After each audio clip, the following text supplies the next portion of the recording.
பல வருஷங்களாக வியாதியிலையும் வியாகுலத்திலையும் இருந்த நிறைய மனுஷங்களை ஏசு கிறிஸ்து சுகப்படுத்தினதா பைபிள் சொல்லுது. 12 வருஷமாக இரத்தப்போக்குனால பெரும்பாடு அனுபவிச்சுட்டு இருந்த ஒரு பெண் ஏசு கிறிஸ்துவோட வஸ்திரத்தை தொட்ட நொடியில் சுகமானாங்க. 18 வருஷமாக வேதனை அனுபவிச்சுட்டு இருந்த ஒரு கோனியான ஸ்திரீயையும் நிமிர்ந்து நடக்க செய்தார். 38 வருஷமாக வியாதியினால படுத்த படுக்கையாக இருந்த ஒரு மனுஷனை எந்திரிச்சு தன்னுடைய படுக்கையை எடுத்துட்டு நடக்க செய்தார். பிறவியிலேயே குருடனா பிறந்த ஒரு மனுஷனுக்கு பார்வையும் கொடுத்து சுகப்படுத்தினார்.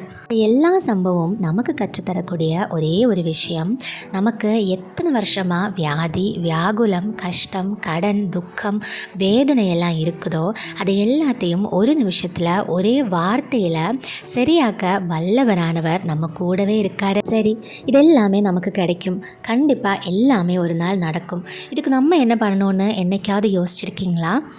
விசுவாசம் வைக்கணும். அந்த 12 வருஷம் இரத்தப்போக்காக இருந்த அந்த ஸ்திரீ ஏசு கிறிஸ்துவோட வஸ்திரத்தை தொட்டா சுகமாயிருவேன்னு ஒரு விசுவாசம் வச்சாங்க பார்த்தீங்களா? அந்த விசுவாசம் தான் நமக்கு வேணும். இன்னைக்கே விசுவாசத்தோட ஜெபிக்க ஆரம்பிங்க, எல்லாமே உங்களுக்கு கொடுப்பாரு. உங்கள் வீட்டில் வருஷக்கணக்காக இருக்கிற வியாதி, வியாகுலம், கடன் பாரம், கஷ்டங்கள் எல்லாமே ஒரு நொடியில் மாறிப்போகும். நல்லா ப்ரேயர் பண்ணுங்கள், விசுவாசத்தோட ப்ரேயர் பண்ணுங்கள். Praise the Lord. ஆமென்.